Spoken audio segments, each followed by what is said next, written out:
And this week in Quickie, we're talking about Limewash. So we have this gray-ass bathroom, and I'm at the point I need to keep my hands and my mind busy at all times before I lose my mind. So here we are. I wanted to add some decorative molding, which we'll talk about in another video, and do wallpaper on the main wall. And then I want to paint the whole bathroom a beige cream color. It's so important to get samples and leave them in your space for a day or so. Every paint color looks different in your house, so do not miss this step. So from 4 colors, I picked 2 I thought would be close, and I tried them out and primed the wall, but neither was the right vibe. Then I remembered our guest bedroom, where I lime washed the walls, and automatically I knew that was the style I wanted in here. In that project, I used the brand Color Atelier, and the color I got was linen beige. I got 2 gallons of it. It's the sample on the bottom left. One of the colors was at 100%, and the next was at 150%, both linen beige, but one was a little darker. And here you can see that difference. First, you want to prime your walls, sand them, make sure that they're all even, and tape it off if you want.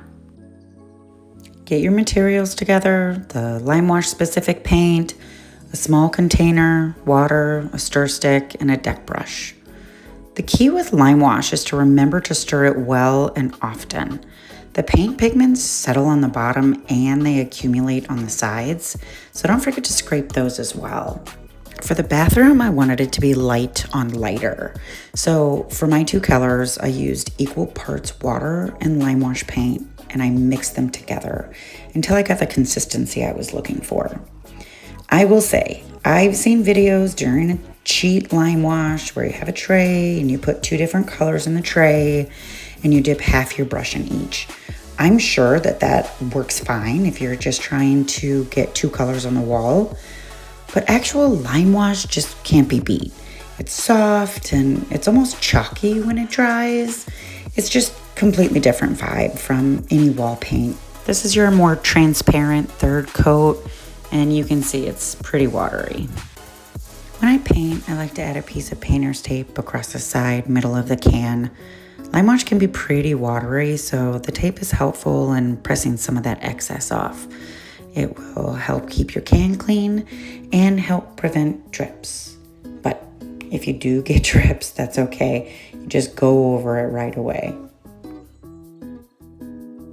There's not a lot of rules to Limewash. Brush it on in an X pattern. Use your brush to push that paint out. Then move to another section away from your first X and do the same thing. Brush it on, spread it as far as the paint will go.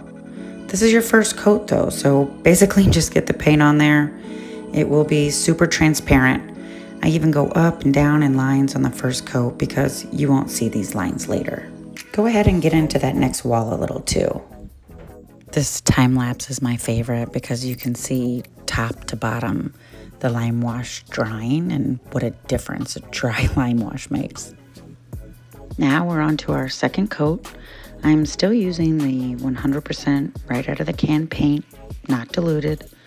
This is where you can get a little more artistic. You're still doing X's or random brush strokes. You're never using a roller or going straight up and down for a whole wall when you Limewash. Let your brush run out of paint a little. That's okay. Those marks give the coolest textures. The left part of the wall is still wet and the wall on the right has mostly dried. The drying really brings out the beauty and kind of ethereal look of a Limewash wall. Also, the texture is just so good. I mean, if you don't like that, then maybe Limewashing isn't for you. But I love the texture and all the tones that come out. You should always do at least 2 coats of Limewash. Here I did the first 2 with the Limewash from the can, and then this is my 3rd coat that's been diluted with equal parts paint and water. I'm just going around in random spots to show a more cloud-like look. I used a smaller brush to get a few more details in the molding and add some more wispy strokes. Limewash is whimsical and imperfect and textured, and I personally love that.